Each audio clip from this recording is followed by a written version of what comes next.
I'm a synthetic organic chemist. Origin of life is purely synthetic organic chemistry. There's no way around it. I am perfectly situated to be commenting on this, to be critiquing the origin of life research. It is abiological. It is before biology takes over. This is purely synthetic organic chemistry. And making these compounds, it's very simple. 4 classes of compounds.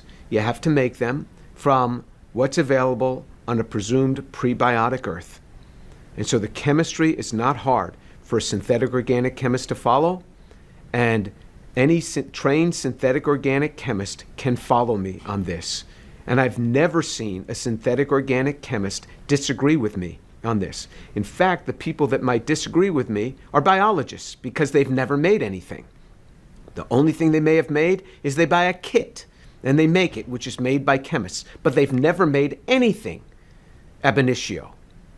And so it's the synthetic chemist that can critique origin of life research better than anyone else. So go ahead, ask your synthetic chemist friends to listen to what I have to say. If they have anywhere a master's degree or beyond in synthetic organic chemistry, have them critique what I say.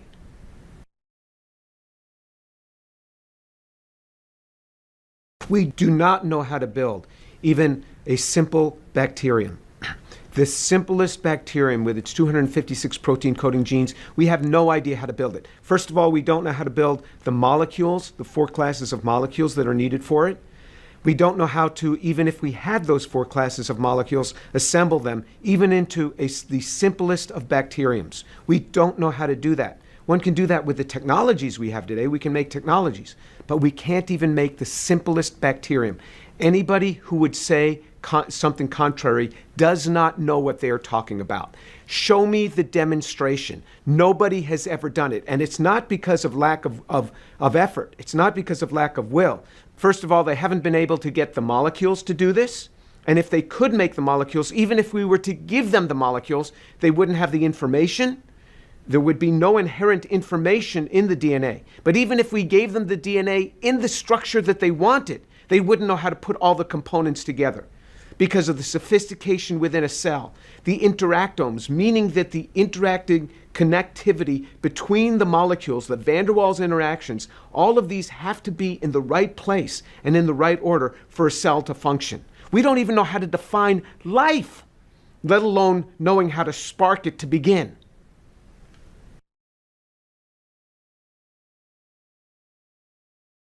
When one looks at a typical textbook, one will see some prehistoric pond and molecules, and those molecules coming together and forming a cell, and those cells coming together and some slithering creature coming out of this pond. That is fallacious.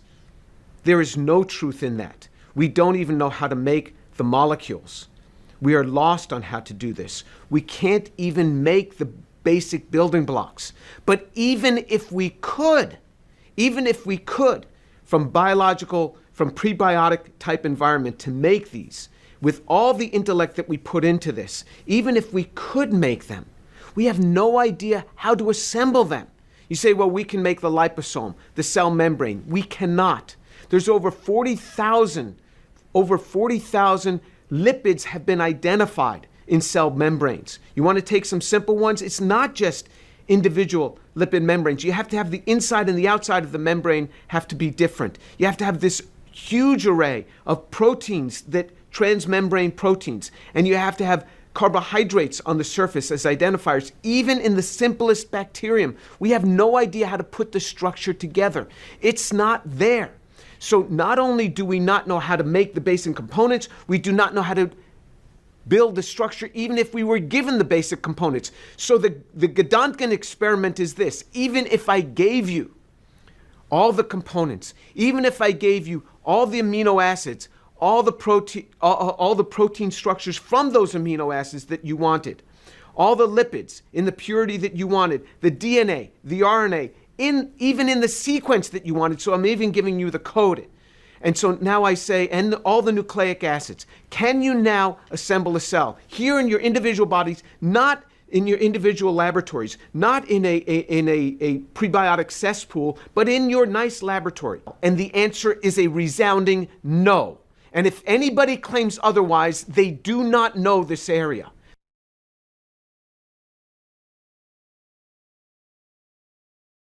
This is how far the misunderstanding has gone. Even science professors, even biology professors, think that there is a near building of life, that we understand all the ways to build life. We do not.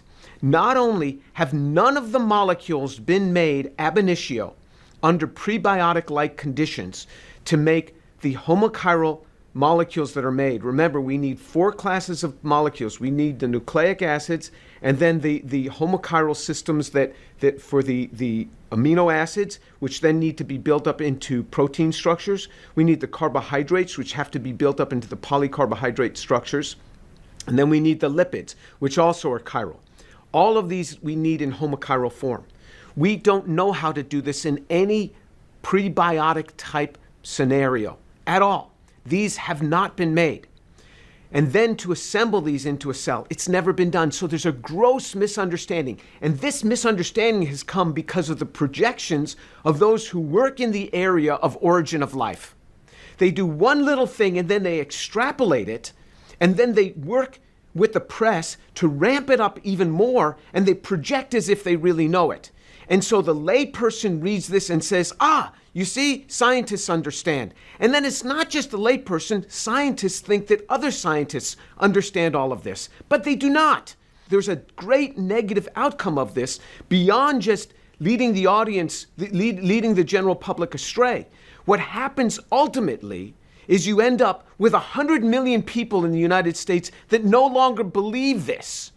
And then you have the scientific elite saying, why is there 100 million people that don't buy into this? And that distrust will go beyond just that particular topic. It will extend into other topics. And so it yields a distrust of science.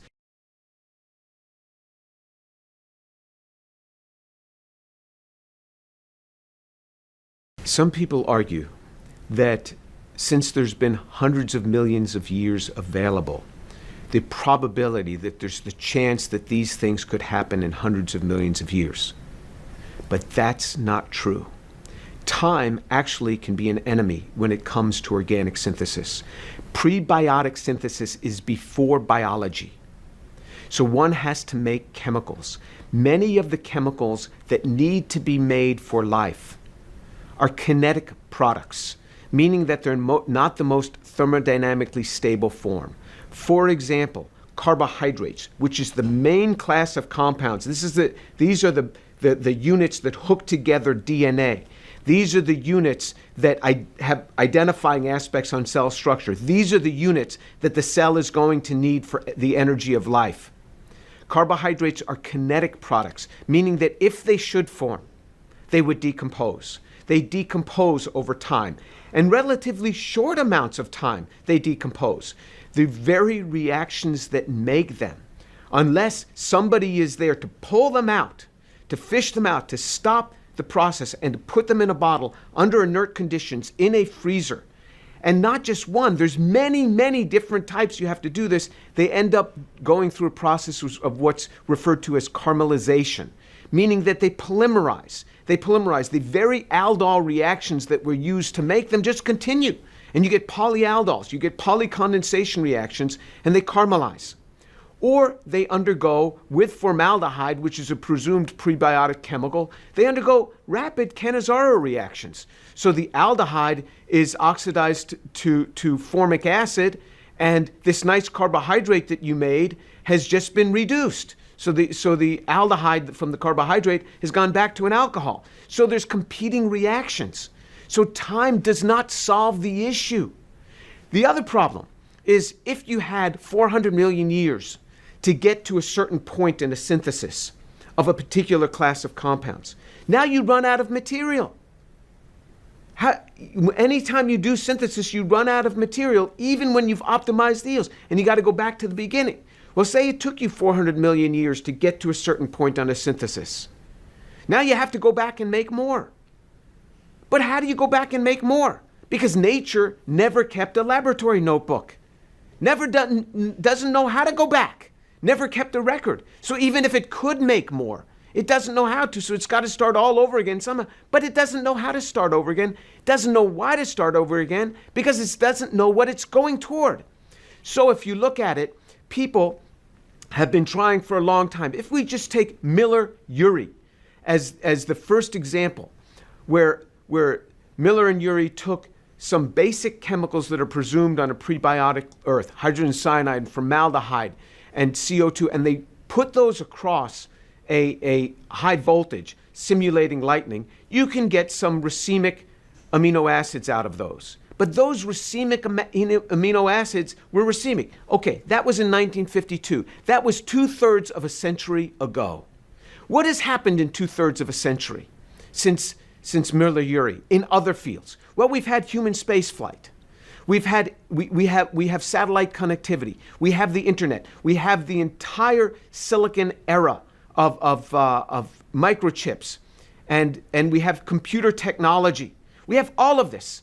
In the same 66 years, 2/3 of a century, we are still exactly where Miller and Urey were. We make a barrage of stereo-scrambled chemicals, nowhere close to even knowing how to make them and hook them together. They got to get hooked together in the proper order. We are clueless on this, clueless, because time doesn't solve this. Even with all our ingenuity, time is not going to solve the problem. You let these chemicals that have been made, you let them sit around, even for months, and you can look even in the origin of life researchers themselves. When they've let these go for weeks, they show the degradation of these in a period of weeks. Weeks is the twinkling of an eye when it comes to prebiotic timescales. The chemicals decompose. The environment for the chemicals, environment rich in ammonia, is going to turn carbonyls into imines. These are going to cause further destruction. The ammonia environment itself is quite basic. You're going to have extended aldol reactions coming on. So to think that the molecules could be made and sit there waiting for other molecules to come in, it doesn't happen. Organic chemistry doesn't work that way. Any student that is lazy enough to set up reactions and like to go home for the weekend without working them up pays the price for that, with a depressed yield generally. As soon as the reactions are done, or as soon as what you want is the optimized yield, you have to stop that reaction, get it away from the starting materials, or else what happens is it goes on to polymerized product. Especially when you're making kinetic products, which is not the thermodynamically most stable product, which is exactly what you get in many of the chemicals that are needed for life. So time is actually the enemy.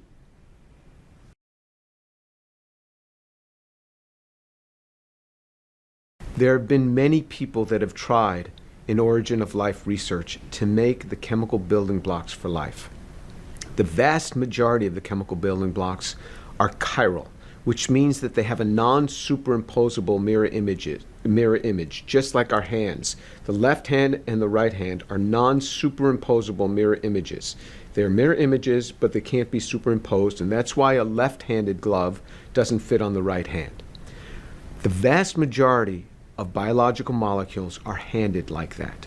To make them handed is difficult. We know how to do that in synthetic chemistry. It's never easy. Using prebiotic environment, it's never been successful. Some have said, well, this could happen on a chiral crystal. One can get small enhancements, but not nearly what you need, and it's never been demonstrated, even with all the intellect that people have put behind trying to do this with chiral crystals and chiral layered environments and chiral clay environments. The chemicals that are needed for life are more than just carbon and water.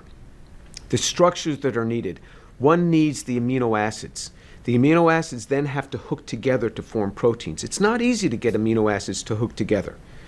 One can get very small amounts if you just add a catalyst to it, but the yields are extremely low. There are many activation steps that are needed to get this efficiently. In nature, in biology, once you have life, this is all done with nature's little nanomachines called enzymes. But what we're talking about is prebiotic, long before enzymes themselves are made, and the enzymes themselves are made out of the amino acids and proteins. Then after we have the amino acids, we've got to have the carbohydrates. The carbohydrates are another class of molecules. And then you have to hook the carbohydrates together. The carbohydrate hooking together pattern is extremely complex. Just the carbohydrate, the simple carbohydrate, D-mannose. If you just make 6 units of that D-mannose, that D-mannose can be hooked together in over 1 trillion different combinations, depending on how they're branched and what the constitution is of the primary linkage point. Over 12 trillion combinations, and only one works. Only one will work. How do you get that? Now, you also have to have the lipids. The lipids have to have 2 tails, not one. If you have the monoacyl lipid, that destabilizes any lipid bilayer. And these also have chiral centers. Again, how is that done in a prebiotic system? Nobody knows. And then you have to have the nucleic acids. So you have to have the nucleobases, and those nucleobases have to somehow hook very cleanly to a carbohydrate that had to independently be made. And then you have your nucleotide that then with a phosphate group on there that then has to hook together. Again, that's only done by enzymes. We don't know how to do that cleanly before there's enzymes. All of those pieces we don't know how to make, let alone hook together.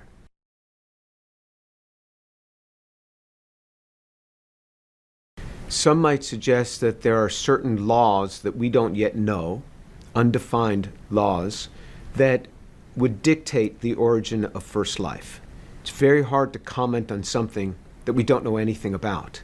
However, one would have to have law upon law upon law upon law, one after another, to make the requisite molecules needed for life, and then to have those requisite molecules assembled.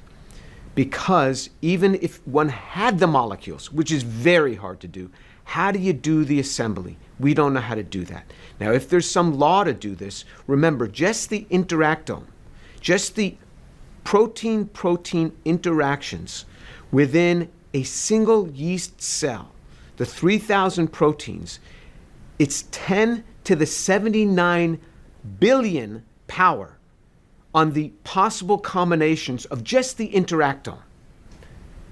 How do you get those to order? Of course, there is a large cascade of arrays that can get these to order, but that always has life spawning life. We don't dehydrate cells and get them to work together again. Cells will split and pass that information along to other cells. We don't know how to spark these things, and it can't happen from a single unknown law. You'd have to have unknown law upon unknown law upon unknown law. It takes a lot of faith to do that. I'm not sure I have that level of faith, but if they do, good for them.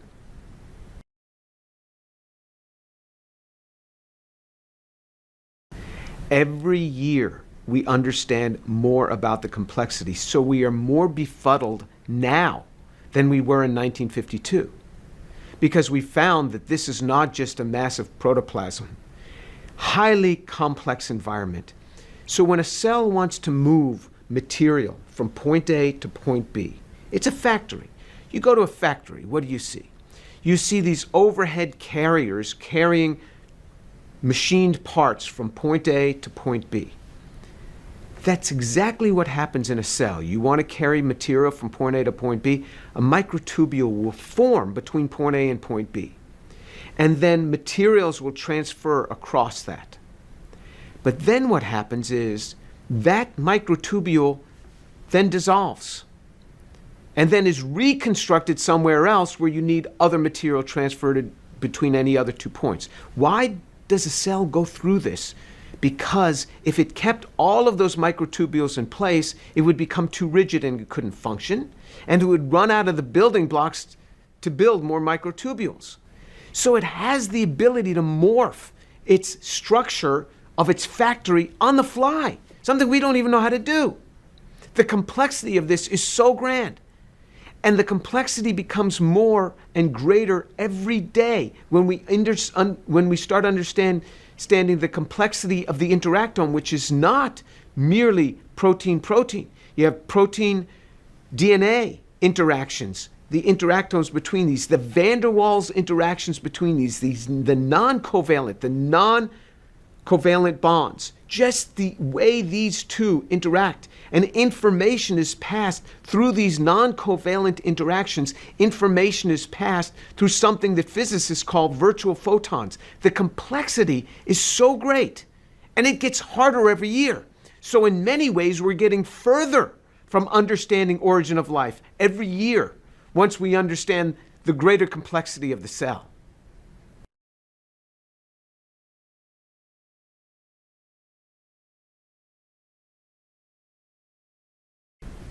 So if one wants to use a probability argument to say that there must be billions of inhabitable planets in our universe, or even going with string theory and suggesting that there are multiverses, so there's lots of universes like ours that go beyond even our universe, the numbers are still difficult.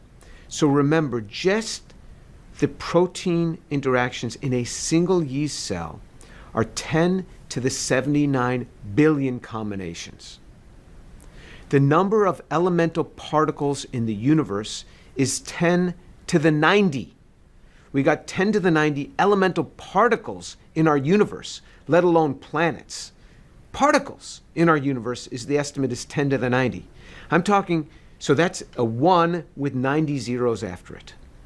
Just the interactome combinations of just protein-protein in a single yeast cell is 10 to the 79 billion. That's a 1, not with 90 zeros, but a 1 with 79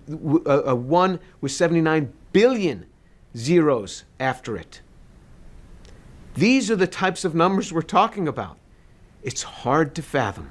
Then in addition to just those 3,000 proteins that are there in that single yeast cell, you still need all the DNA, all the RNA. You need to have all the carbohydrates. Remember, the carbohydrates have all their own definition order by the way they're hooked up. Remember, just D-mannose, you can put more information in the carbohydrates that are on a cell surface than you store in DNA and RNA combined. And that information has to come from an original DNA template plus a series of other enzyme cascades. All of this is in that cell in addition to those interactomes. It's very complex. Origin of life is a complex problem, and it's hard to throw this at the feet of just large numbers. I am quite conscious that my speculations run beyond the bounds of true science. It is a mere rag of an hypothesis with as many flaws and holes as sound parts. I am conscious that I am in an utterly hopeless muddle. I cannot think that the world as we see it is the result of chance, and yet I cannot look at each separate things as the result of design. Darwin fretted he may have devoted my life to a fantasy.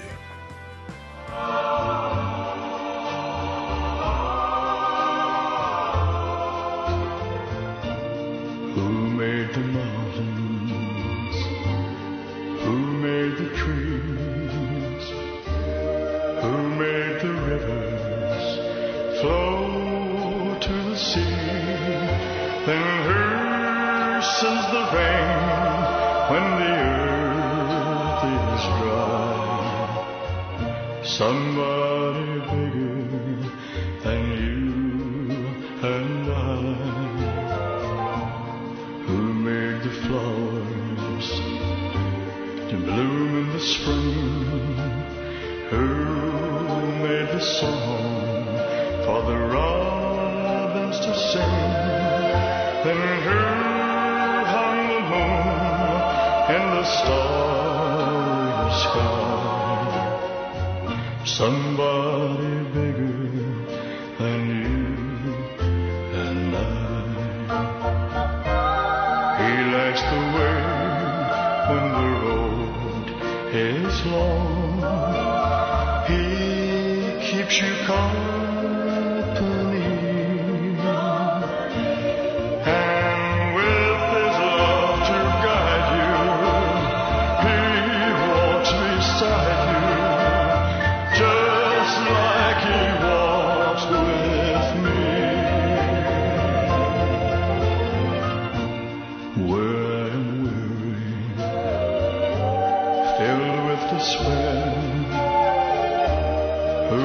gives me courage to go on from there.